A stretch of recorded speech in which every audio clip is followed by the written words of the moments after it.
أعوذ بالله من الشيطان الرجيم. بسم الله الرحمن الرحيم. يسبح لله ما في السماوات وما في الأرض الملك القدوس العزيز الحكيم. هو الذي بعث في الأميين رسولا منهم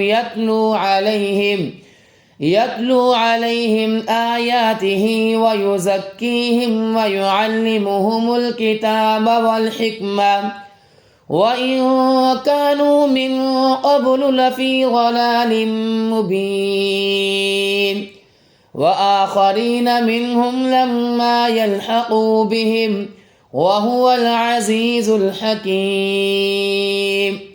ذلك فضل الله يؤتيه من يشاء والله ذو الفضل العظيم.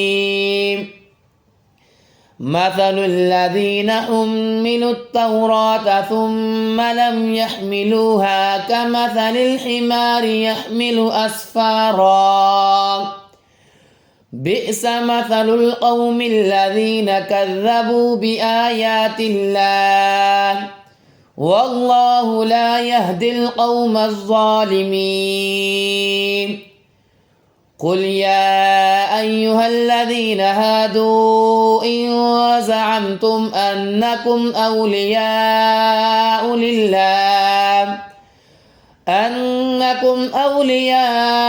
لله من دون الناس فتمنوا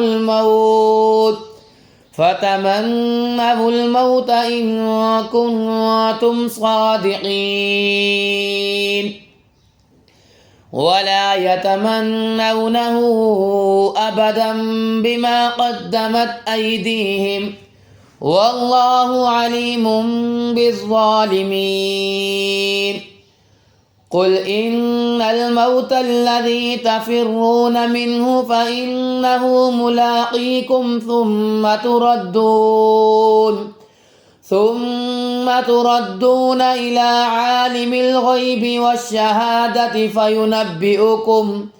فينبئكم بما كنتم تعملون. يا أيها الذين آمنوا إذا نودي للصلاة من يوم الجمعة فاسعوا إلى ذكر الله وذروا البيع ذلكم خير لكم إن كنتم تعلمون. فإذا قضيت الصلاة فانتشروا في الأرض وابتغوا من فضل الله واذكروا الله كثيرا لعلكم تفلحون. وإذا رأوا تجارة أو لهوا انفضوا إليها وتركوك قائما قل ما عند الله خير من اللهو ومن التجارة والله خير الرازقين.